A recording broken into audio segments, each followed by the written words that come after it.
Thank you, Mr. Speaker, and thank my friend from Arizona for yielding. Mr. Speaker, we still have heavy hearts. We're still mourning the loss of our friend, Charlie Kirk, who was such an inspirational leader to millions across this country. And as we've seen since his horrific assassination, he inspired not only people here in America, but all around the world. As you see the outpouring of love. And Charlie was a man who had so much love for other people. He had love for our country.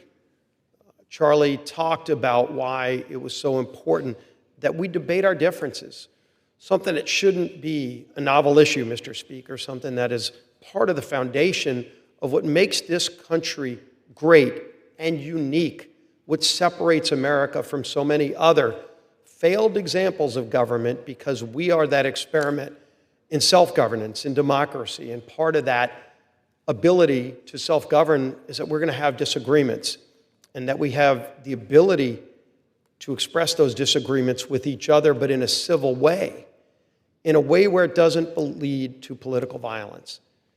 And in times like this, we reflect on a lot of things, but more than anything, Mr. Speaker, we lean on our faith. And Charlie Kirk had tremendous faith.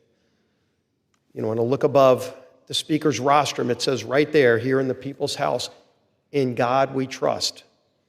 And it's times like this where we really do need to trust in God, because God knows the answers. Charlie believed strongly in God. And that faith in God is what will get us through tough times like this. In fact, Charlie talked a number of times about how he would want to be remembered, and he talked about how he would want to be remembered for his courage in his faith. And what an example he was for faith for so many young people. You look at college campuses all across this country right now, and you see mourning, but you see more young people driven to get involved in this process.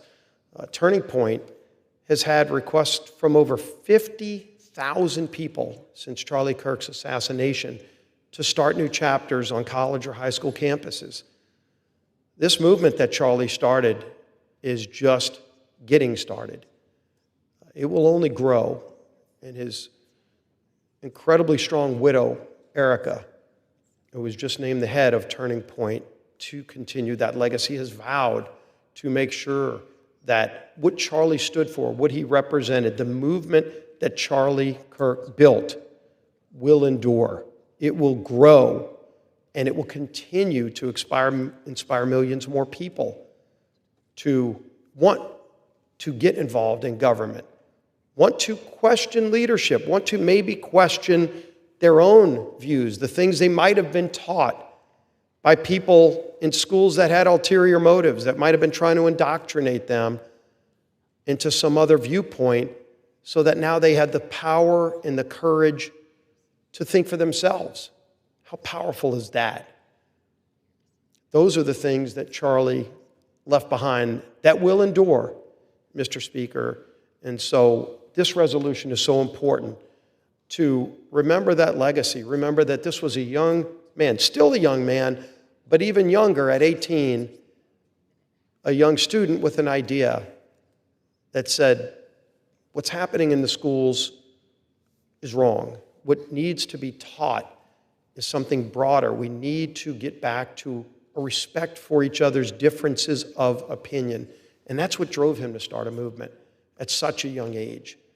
Let all young people be inspired by that recognition that the power of ideas still can move a nation. That's what Charlie Kirk reminded all of us. And Mr. Speaker, we're never going to forget that. We're never going to forget the legacy of Charlie Kirk, but that legacy will live on and only grow stronger. God bless you, Charlie Kirk. Yield back. Reserve.